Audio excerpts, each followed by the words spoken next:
going on, everybody? I'm still trying to figure out a little intro for the podcast. I believe this is our third recording, so I don't really know how to do it. But nevertheless, welcome back to the Vet Hustle, where we talk to veterans about military life, transition, and what they're doing now. And so I hope you guys enjoy this conversation I'm going to have today with G. Michael Hopf. Man, how you doing today? I'm really good. Thanks for having me on. No problem, man. I definitely I believe I'm gonna enjoy this conversation. You got your hands in a lot of things right now, it seems like. So I like that, and I think it's gonna make for a good conversation today. So my first question is, where are you located at? I'm located in San Diego, Southern California. That's cool. I like that a lot. So it's always sunny out there, isn't Well, not today. It's not. Actually, it's not as sunny as you always think it is. We're having what's called June gloom. And so we kind of get these, you get May gray, June gloom, and then it starts transitioning into like July. Actually, the better months actually tend to be the fall, like September, October tend to be really beautiful. It's just, I know a lot of people come out here thinking that June is going to be like sunny and 75, and sometimes it'll be like cloudy and 62 and kind of cold. So it kind of throws people off. Yeah, that's crazy.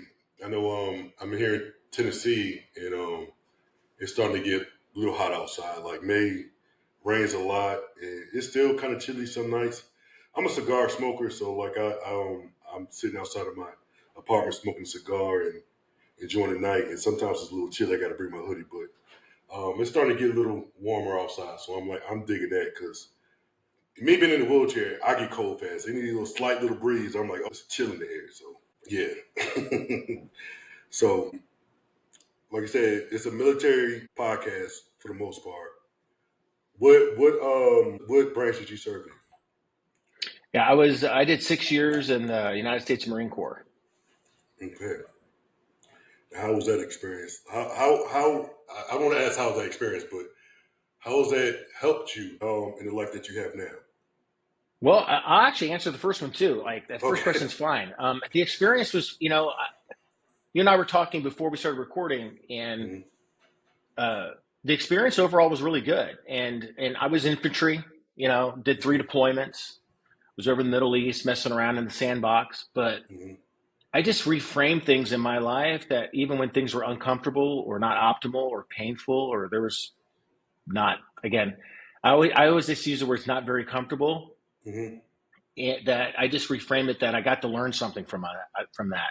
And it gives me that perspective, and I think that's important. Overall, my military experience was really good. I served with a lot of great men in the infantry from all walks of life, everywhere, you name it. Doesn't matter race, creed, everybody. We had one purpose, which I kind of find.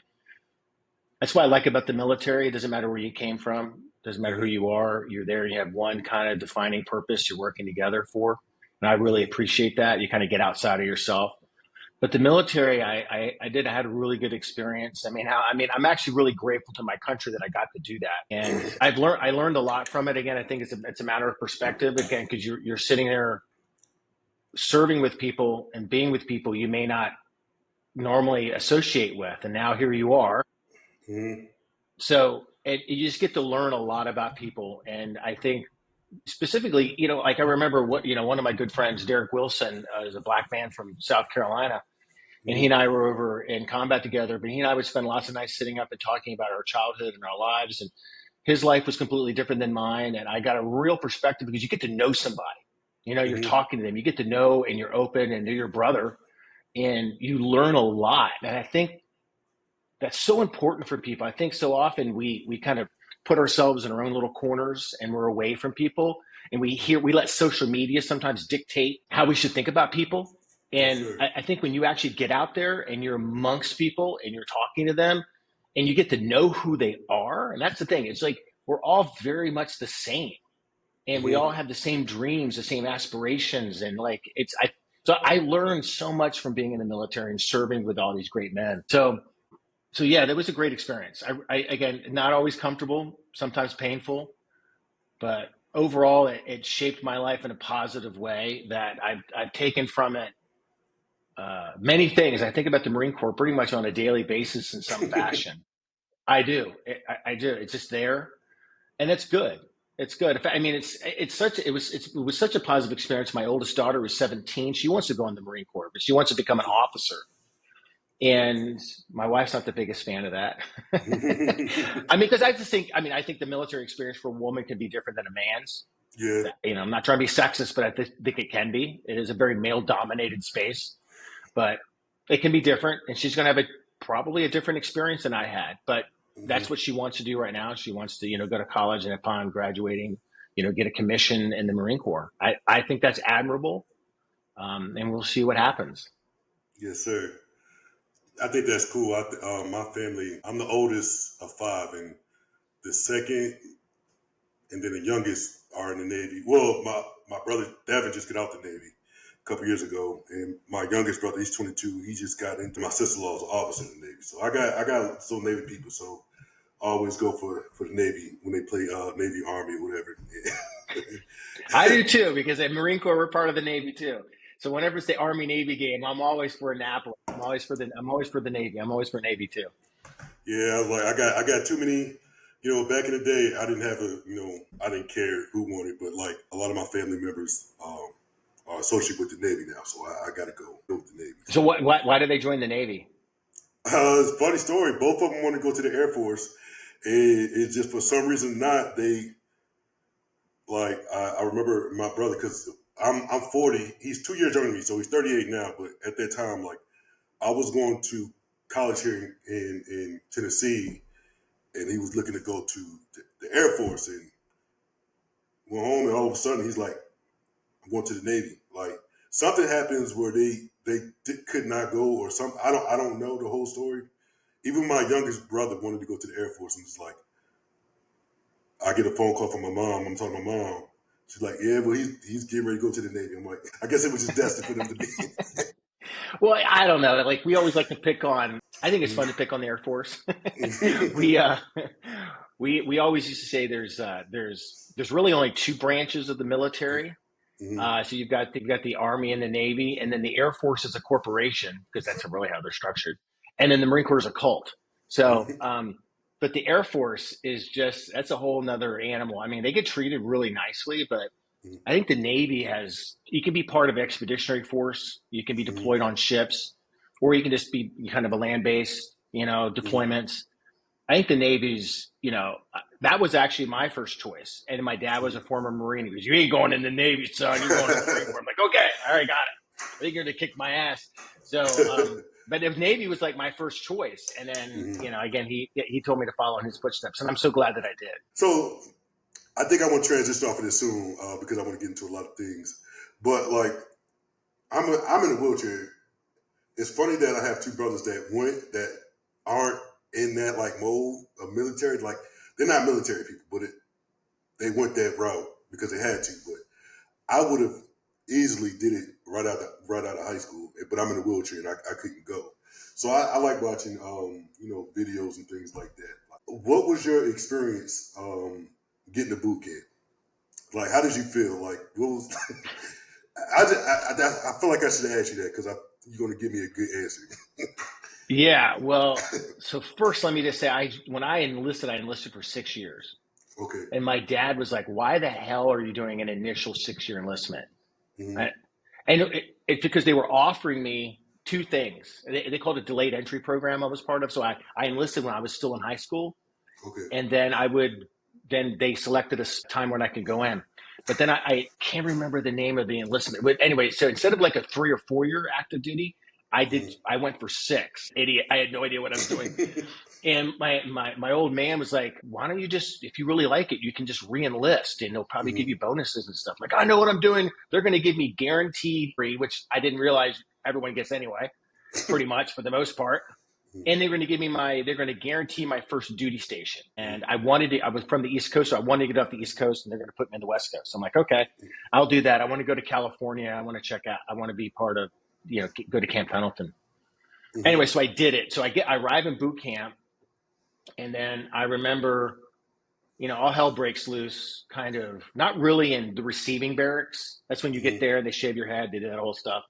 Those drill instructors are kind of like, it's a little bit of a shock value there, but you really get immersed in the shock value when they take you to your actual platoon you're going to do training with. Right. And once you're introduced to those drill instructors, that's when all hell breaks loose. And and they do this technique, and I'm not sure if they still do it today. Mm-hmm. So they have what they call a series commander. He Mm-hmm. meets with the senior drill instructor, and we're all standing at attention in the squad bay next to all of our gear and foot lockers and sea bags and all the gear we've just been given. Mm-hmm. And we're in our uniforms. We look like shit. Our heads are shaved. We're bald. Everyone's bald. It's just, and it's just, so we're standing there. And as soon as the series commander releases the platoon to the senior drill instructor, he leaves. And as soon as that door closes is when he turned around and just unleashed the junior drill instructors on us. And these guys come flying down the squad bay. They're just kicking shit around, like throwing stuff in your face, just going crazy. And now I understand the technique is to kind of see who falls apart. You want to Mm-hmm. see who can't handle that initial stress. And they found one kid, and they just, once they saw him just starting to fall apart, they all just like went after him. And they weren't Mm-hmm. like physically harming him. They were just like, they took a sea bag, dumped it on his head, and they were just in his face yelling at him. And this kid started screaming and crying. He freaked out. He got up Yeah. and ran out of the squad bay. We never saw him again. He was Mm. gone. And I remember thinking about, like, oh my God, this is exactly how they, describe it. But now I know, looking back, again, they do that to test you. Because if you can't handle being screamed at, and again, no physical harm, no one's getting beaten, none of those kind of Yeah. things. That if you can't handle that, then you're never going to be able to handle combat. I mean, Yeah. it's just a way that they are able to weed out people. Because you have to look at the purpose of, if you look at the Marine Corps, we're shock troops. We're supposed to Mm-hmm. go in there. I mean, we're kind of the last form of diplomacy for our government. Like, we're supposed to go in there and kick ass and take names and kill our enemy. That's what we're Mm-hmm. there for. That's our purpose. And so you want to make sure you don't have men or women that will, fall apart emotionally. And so they test you that way. That's part of the testing. So the first phases of the boot camp is to break you down as an individual, kind of strip away that individuality, understand no matter who you are, black, white, brown, yellow, we're all the same. We're all green. Mm-hmm. That's what they say. We're all green, Mm-hmm. and we're all going to work together. And they're very important how they drill that into our heads, that we're one big family, and this is how it's going to be. That person next to you, and they have you look to your left and your right, they're going to be with you the whole time through. And this is, you do things together and give a shit where you come from. Mm-hmm. And I love that, because that's how it's supposed to be. Because our common purpose is to serve the country and to do whatever mission we're supposed to do. And so, Mm-hmm. I remember all this stuff's happened, and then I get assigned to this duty. Like, in the morning when they wake us up, I'm supposed to go into the stairwells and like clean up. Like, we're constantly cleaning all the time. Like, and it's like a solo position, so I get to go in there in the mornings. But it's like this couple minutes of, I can just have peace without someone yelling at me. And I remember sitting there, like my first time there, and I'm sitting there and I'm like, what have I done? I've got 5 years, 11 months, and 3 weeks left. What have I done? I should have listened to my dad. I mean, Right. that's when I had my first, like, oh my God, I've got 5, almost 6 years left of this. It's just shock, it's which is good though. It's okay to be shocked. It's okay to be Mm-hmm. uncomfortable. And anyway, so that was my first experience. And then the boot camp experience was great. Like, you end up graduating, you feel on top of the world. You're a different person by the end of it. After Mm-hmm. 3 months, you're just different. You think differently, you look differently. So yeah, boot camp was a really cool experience. I went to Parris Island, South Carolina. So let's talk about a little bit at the military. I could talk to you. I could talk to you about military stuff all day. So I got to stop myself and ask you questions. So at the military, what is life like in transition? My transition, I know it can be very difficult for men and women. They get out, and I understand why they have a difficult time. We can dive into that. But my transition was pretty smooth. And I think the reason why, because I got out, I wasn't necessarily done with action adventure. I was done with the Marine Corps. Mm-hmm. And nothing against the Marine Corps. I was just like, I wanted to do some other things. And I kind of felt a little bit of alone, because everyone I'd served with and been to combat with, they all had like 3 and 4 year contracts. And so I go in with these guys, and I'm at the unit with these guys, and then they all start getting out. And then I'm also promoted to a sergeant. I'm a squad leader, and it's just different. You're not really supposed to be fraternizing with people in the lower ranks. And so I just felt literally, to be quite honest, just kind of alone. Like I didn't know a lot of these junior guys. It wasn't like hadn't served with me overseas. And we just didn't have those. I just kind of Mm-hmm. missed that. And I was like, okay. And then the Marine Corps also said, listen, if you want to continue with us, you need to go into what they call B billets. And these are jobs like drill instructor or recruiter. And I just didn't want to do either one. And that Mm-hmm. was really the only way you're going to kind of rise up in the ranks. In order to get staff sergeant, I would have to do one of those. I just didn't want to do it. So I felt my time was over. So I got out, but I wasn't done with like doing kind of adventure jobs. And so I'd heard about commercial diving, like underwater construction work. And so Okay. I applied to the school, got in. So I got out in November. And then by January, I was in commercial diving school down in Houston, Texas. And the reason I think my transition was so well is because guess who is there in commercial diving school with me for a 6 month school? A bunch of veterans. Yeah. So here I'm hanging out with the same people that speak my language. They understand me. Mm-hmm. And it's a culture. Like I don't care where you come from. You can have a Marine or a sailor specifically, because we all kind of in the same thing. We can sit down. We may not even know each other, but we'll know each other's language, and we Mm-hmm. know how to speak about stuff. And we may have we might have been to the same bases or on the same ships. We just know. We have this rapport, even with like I could meet your brothers, and I could probably having a conversation talking about the military. Mm-hmm. I wouldn't even know them, but yet we already have like this rapport, this camaraderie already because we've all served. We've been Mm-hmm. there. Like I get them, they get me, that kind of thing. And so here I'm with these guys in commercial diving school, and they're all veterans. And so I hang out with them at graduate school. Then I go on to like working in the industry in the Gulf of Mexico. Same thing. You go there, everyone on the dive ships or on the barges, they're all veterans Mm-hmm. for the most part. So I never really missed hanging out with kind of my people. And Yeah. that carried on. And then I went from that. I was a bodyguard for 10 years. And same thing. Guess who's in bodyguard work? It's former military, same Mm-hmm. people. So I did like, God, almost 15 years post military in jobs that people were military. So I hung out with those same people. So I had this like slow transition back because I was Mm-hmm. still hanging out with my crew, so to speak. And it made it easier. But the people that have a hard time, and they do, I know what's going on. They're from somewhere in Iowa, right? They go in the military. They're doing things that are intense. They have purpose that's above and beyond themselves. They're making history, or Mm-hmm. they're in places that are it's historical. They're being given jobs and responsibilities that far exceed what average people their age are doing. God, like man, like here I am when I was overseas. I'm like a 20-year-old corporal, and Mm-hmm. I'm in charge of people making life and death decisions. Back in the States, you wouldn't give a 20-year-old, you wouldn't put a 20-year-old in charge of a copying machine, right? And so you have people, men and women overseas, in charge with weapon systems, given commands and rules of engagement to kill people, and they're Mm-hmm. 21 years old. But the thing is, they can handle the responsibility. So they get out of the military, they go back home or wherever, and no one speaks their language. No one gets them. Mm-hmm. They were maybe a corporal or a chief petty officer, speaking Navy, and they were in charge of people, and now they're not doing those things anymore, and no one understands them. It can be a very difficult transition for people if they don't have those resources, those other people around. But my transition was pretty good. Again, I think I owe it to the fact that I chose jobs that just happened to be populated with a lot of military. That's smart because I think that that transition can be very lonely if you don't have that Yeah. support. If you don't follow that path where other veterans are doing, it can be very lonely because like being in a wheelchair. There's things that other people in wheelchairs understand and get, and Hmm. that even close person like my brother can't get. Like he can't get that from me, even though we're close. This person right here, because they're in a wheelchair, they understand what I've been through.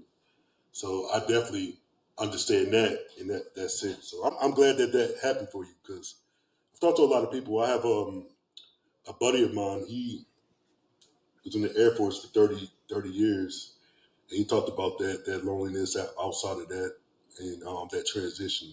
So that's kind of cool. I heard a story quite like this one before, where you kind of got And into mine was by accident too. Like I didn't like go into these fields thinking, oh, I'm going to do it before it'll make my transition easier. yeah. No, it's just things that, and it just by chance Mm-hmm. that again, I keep being surrounded by people and they get me, they understand me. And Yeah.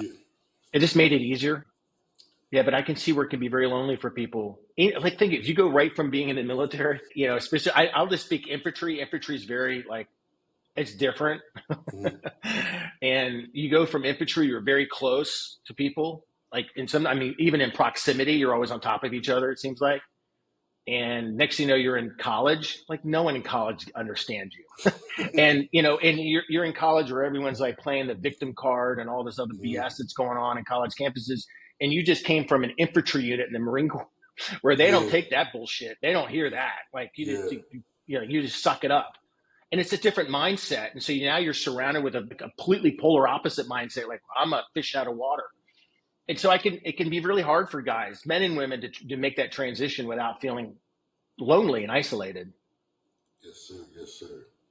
So when do you step into entrepreneurship? Do you always feel like you could be an entrepreneur? No, that happened later on in life.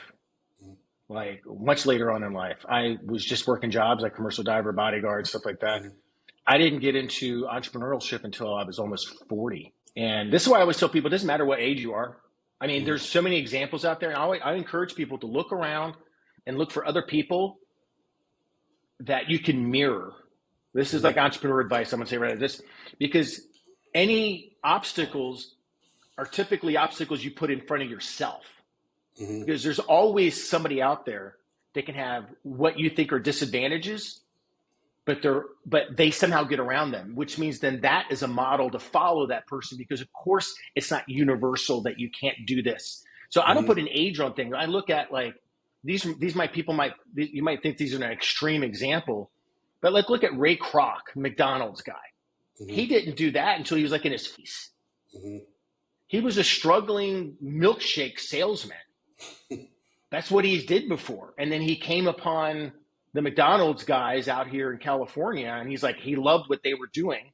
Mm-hmm. And then, love him or hate him, how that deal all worked out. But he took that franchise, or no, he turned it into a franchise, and then he just blew it up. But he started that in his 50s. I think he was like in his early, maybe mid 50s. Look at, I mean, this is fast food, but look at like Colonel Sanders guy. I think he was like in his 60s or 70s when he started that franchise. And so the point is, it doesn't matter what age you are. If you've got an idea and you want to get into something, you can do it at any time. And I think there's never been a lower barrier to entry to start a business than today because of the internet. Mm-hmm. There's a low barrier to entry. And there's always an example out there that can inspire you to get into whatever you want to get into. But I didn't start doing entrepreneurial stuff till I was living in Idaho, and we had the first real estate. I was in real estate at the time, and the real estate crash came. Lost a lot of money, but I turned what was bad into something good, and that was the first business I started, and I did really well in that business. And just I wasn't an expert, and I got into furniture sales. I know this sounds crazy. I'm not a furniture person, but I saw an opportunity and I seized it because so to give an illustration, we were in Idaho and it's like a vacation recreational space. We were working at a ski resort and we had bought a bunch of ski properties, so did everybody else. Well, then the crash comes. What was it? 2008, 2009. There are a lot of people that were losing their properties, including myself. Mm-hmm. And I was like, okay, what do I do with all this furniture? Because these were like income properties, we're renting them out. Well, I need to unload this stuff. So I figured out to sell the furniture I had so then I could just dump the property. And I was like, well, this whole area is filled with these kind of properties. And so based on I was in the area for almost 7 years. I'd gotten to know a lot of people. I just opened this business called the Liquidation Center and another side company called Strip and Sell, and we would go into people's homes. I would say to you, it's like, hey, Lucas, I know you got this property down home. You live in Tennessee, but you don't know what you're going to, you want to short sell this or get rid of it, but you got all this personal property inside. Let me take that and I'll flip it for you and I'll give you something back. People are like, absolutely. Because what are they going to do with this furniture? Like, it's just extra shit. So I turned it into a cash business, and it did incredible. It Cool. like, it's because I saw opportunity, and then I just seized on it. I didn't wait to take time to like, let me take a course on learning how to sell furniture. I mean, I made some mistakes along the way, but it was about speed. So I saw the opportunity, I saw the window, and I just went for it. And like, I got in trouble with the state of Idaho because I wasn't charging sales tax, and they actually visited me because I didn't have a seller's permit. Because I was moving fast. As soon as I saw it, I was like, I jumped on it and I started selling. And then later, I mean, literally 2 tax agents came to the store. And Oh, like, man. you need to register with the state. You need to like say, find me, whatever. But that's how fast I was moving. And I made mistakes, but that's okay. But I did really good. I ended up, a big company in Boise wanted to buy it. And then I sold Okay. it and moved there. Yeah. So, and then since then, that was my taste of entrepreneurship. And then I just started getting into businesses, like trying some would do really well and I'd sell them. Some would just flounder and collapse and like whatever. And I just move on to the next and next and next. So not giving up. That's cool. I like Oh, that. dude, that's my motto. I don't quit. Like, I Yeah. just don't quit. And by the way, because here's the thing, and I don't think most people like in each.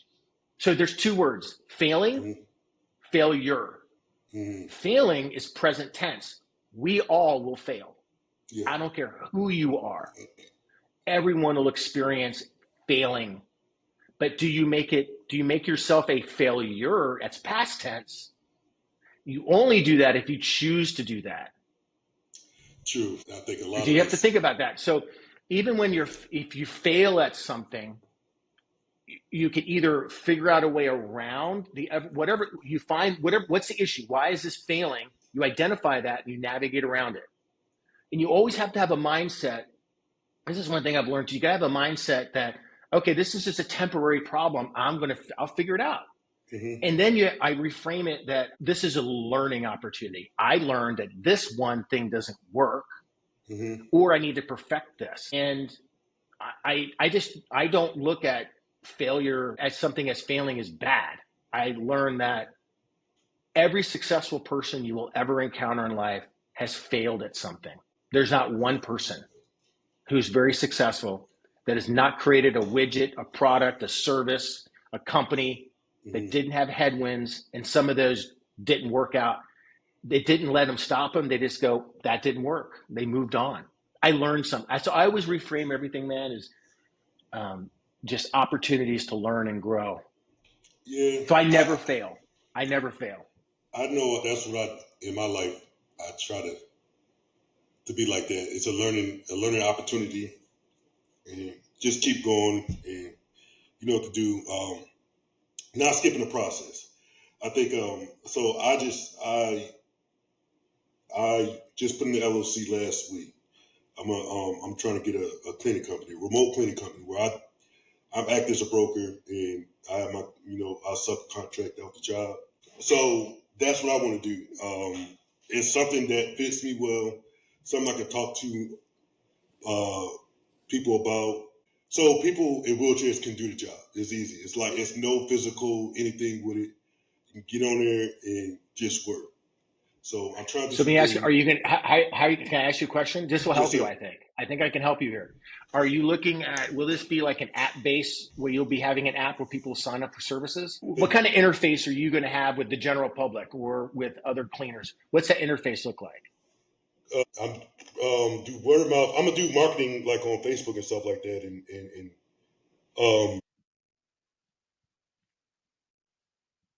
Because I'm, my point is this: if so you're like brokering, because I can help you here with this. I mean, not me, like, but learning along the way is that is if you wherever you can streamline any process, right, and make it and automate that process, mm-hmm, because the success I've ever seen is if you're just a lone individual business, right? mm-hmm, Well, you can only make as much money as like you can make. So the one thing you need to do then is how do you clone you?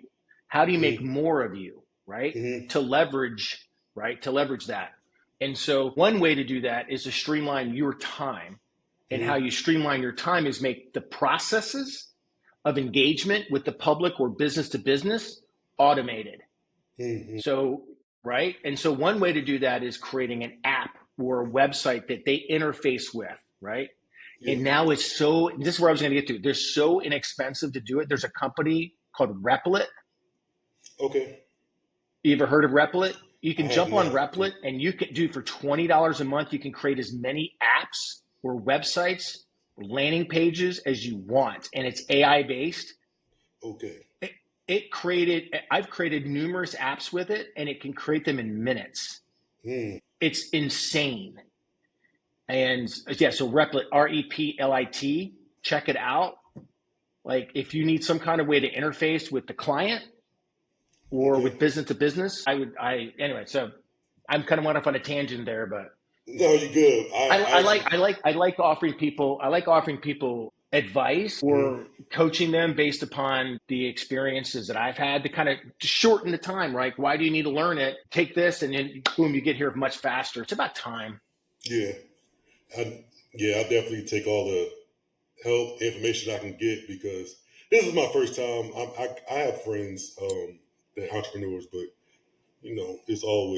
I'm always going to take information I learn from people and try to help it. But I'm like I said, I'm 40. Like you was talking about, no timetable. I just turned 40 in April, and I've been wanting to do it for a couple of years, and I just now pulled the trigger and spent. Well, good for you. In Tennessee is $300 to get an LLC, and I was like, I don't want to do that, but let me go ahead and do it. So it's time to invest in myself and do this, and that's what I'm doing. I'm investing in myself, and um, It hopefully protects you, this. by the way. What the LLC does is it provides you're insulated, Mm-hmm, right? In case you have a service, you have a business that's out there doing something. mm-hmm, In case something happens, well, they can't really come after you personally. mm-hmm, They'll come after the LLC. So it creates this barrier in between whoever your customer is and mm-hmm. you. You get this like wall, and it protects you because that's the entity. They're doing that business with this entity, not you, Mm-hmm. the entity they're working with. And that's why LLCs or any kind of corporation is a smart thing to do. And get insurance, some kind Yeah, of some kind of general liability insurance was actually fairly inexpensive mm-hmm. when you look at what they could provide for you. Yeah, I'm actually when I get off of here, I'm actually going to go around the corner to. I got a buddy that does insurance. I'm supposed to be talking to him um, this week, but I'm gonna try to make it over there. We just life gets busy sometimes, but yeah, gotta do all that. So I got me a little checklist, and I'm going through it now. It's exciting for me because a person that really kind of I've had jobs, but I kind of between jobs been on disability, and I'd rather have work and have my own money. I don't want to at the ask questions to be at the mercy of the government giving me money. So it's just like I'd rather just make my own money and do what I can. That's Well, the way I look that's what owning a business does. It gives at it. you freedom. There are responsibilities you have, but then you ultimately, one, you can have your income could be whatever you want it to be. Hmm. But then there's also with that, when you change from being kind of an employee to being an entrepreneur, there's definitely more responsibilities, but the rewards are much greater. You have Hmm. the ability again to make as much money as you potentially could make, Hmm. whether that's tens of thousands, 100,000, millions of dollars. All those things they're literally on the table. I guarantee it. They're on the Hmm. table, made. Yeah. But then again, there's some pitfalls or some risks, they're there too. You just got to be fearless, man. And that's where I'm at. Like, just do it. I don't want to have. I'd rather say it didn't work out than me regret that I didn't do it and it could have been successful. 100%. And again, how do you frame it? If you have an issue, something isn't working. If you give up on it, then it's a failure. But if you just look at it, oh, this one thing isn't working. How do I tweak it? What can I do to it? You learn from it and you go around the obstacle and you keep moving forward. There's not a Hmm. business, not an individual that hasn't had an obstacle or encounters headwinds in a business. It always happens. It's what kind of mental state are you in to deal with that? And then you're the one that determines if it ends up becoming a failure or not. Yeah, you're right about that. So before I get off here, I want to talk to you about writing. You're a writer, right? You're not just Correct. publish books, but you write. How many books have you wrote? I've written 40. 40. Yeah, I've got 40 novels. I'm a pretty intense guy. So I don't like, I started writing when I was 41, Okay. and in that, and so my last book I put out was 2.5 years ago. So in that time, so from 2000, so in 10 years, I wrote 40 novels. Wow. So, what did you? How did you get the love for that, the passion to write books?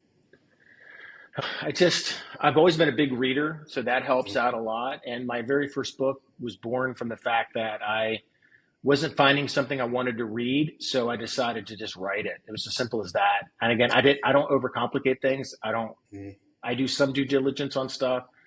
And then when I have an idea, I just kind of, this maybe it's a Marine in me. I just start doing it. I don't mess Mhm. around. I figured out, and I take some of the along the way Mhm. mistakes. You know what I mean? Like when I did my first novel, I made some mistakes, but I just I don't let it bother me. And it's like, okay, it's a mistake. I won't do that again. That's what I learned, and I just keep moving Yeah. forward. But that very first novel, man, did really, really well. It went out the gates. It took off, and it changed my life. And I ended up quitting my job at the time so I could write the sequel. And I'm so glad that I did. I made a big risk, and it really paid off. And so you just said like you're a big reader. You what was it that you wasn't reading something that my bad. My memory Yeah, there sometimes was a shot. book. So I was really into reading post-apocalyptic novels, and that's what I'm known for is my post-apocalyptic novels. I was Okay. reading a bunch of them at the time, and there was a plot that was kind of missing. I was like, I really want to know not just so there's this event, say, that happens in these books and that causes the apocalypse, and then they would Mhm. always just center on a family somewhere.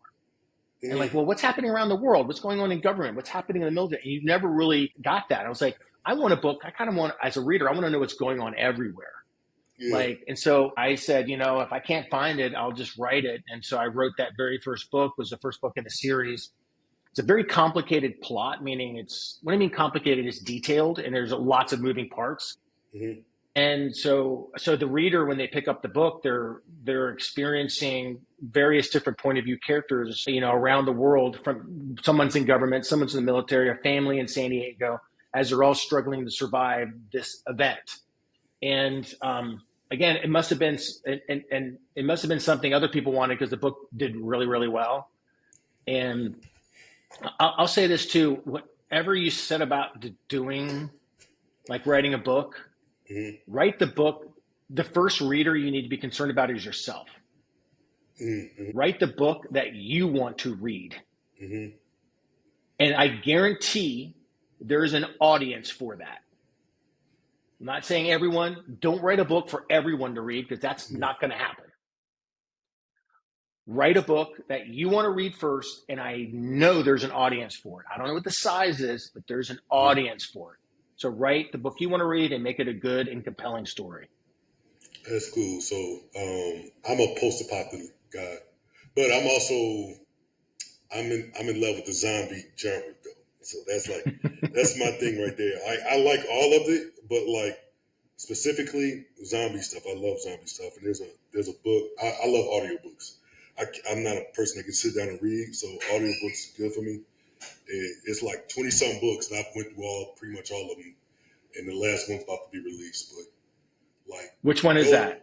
It's called Zombie Fallout. I believe it's called. Let me look this up real Okay, quick. I think I've heard of it. Yeah, Zombie Fallout by. Let me get the author's name. It'll come up. Mark, Mark Tofu, and Oh yeah, I know who that is. yeah, and Yeah, I know who that is. I'm going to have to start looking at some of his other books because like I want to get through that series, but he has some other books too, and I'm like, man, I like this type of book. It keeps me engaged, and so it's like I You might want go. you want a good series? You read Extinction Cycle Okay. by Nicholas Stansbury Smith. It's the zombies are more like mutants that are created from a bio weapon. It turns people into mutants, or essentially like a zombie. What's terrifying about them is they're like World War Z zombies. They're super fast, super strong, highly Okay. intelligent. Okay. Yeah, read the Extinction Cycle series by Nick. Yeah, so I actually wrote into that series. Oh. Yeah, I wrote a book for him that is called Mother. And so I had an opportunity to write into the series as kind of like adjacent kind of stories that kind of fall into that world. Hmm. But yeah, it's a great. You're not going to be disappointed at all if you like the zombie stuff. But again, it's more like mutants, but they're like zombies. They're just people that have been transmutated, Hmm. and it's terrifying because they're super fast, and it's not like the zombie Walking Dead zombies, and it's really good. That's cool. I like that. I have to it keeps me engaged. So if it keeps me engaged, I'm good with it. And like I said, it doesn't need that much help because I already like that kind of genre. But there's been some books that I have to put away. I'm like, I don't even like this, and this is my thing. So, man, it's cool. Like I said, some of these things I can talk to you all day about zombies and stuff like that. I can talk to you about that military stuff, but I don't want to hold you all day. So but I ain't gonna lie to you. I might have to invite you onto my regular podcast so I can talk to you a little bit more about some of this other Let's do books. that. Let's set it up. Yes, sir. Yes, sir. So before I let you go, is there anything that you want to advise that you want to give the audience? Yeah, I think I would just give two things. If anyone's an aspiring writer out there, Mm-hmm. haven't written a book, I'll give the advice that Ernest Hemingway. Everyone's heard of Ernest Hemingway, that he gave authors, and that is just right. Don't overcomplicate it. Boil things down. Very simple. You want to be a writer? What do writers do? They just write. That's what you need to do. Don't complicate it. Like, and once you get something going, don't ever quit, because then who you're really quitting on is you're quitting on yourself. So don't Mm-hmm. quit. If you have a dream, just go after it. It's never going to be perfect. It's usually never going to look how you thought it might look. Mm-hmm. But if you want something in your life, everyone's dreams are on the other side of consistency. And so if you just every day set a small goal, I don't whether it's opening a business or writing a book, if you do something toward that every single day, it's called compounded labor. Within a Mm-hmm. certain period of time, you'll have it. So consistency is critical. And I would just leave people with that. Your dreams are on the other side of consistency. For sure, for sure. I like that a lot. So that being said, man, thank you, man. I appreciate you being on the show. I thank you, man. I appreciate you. Thank you very much. Anytime.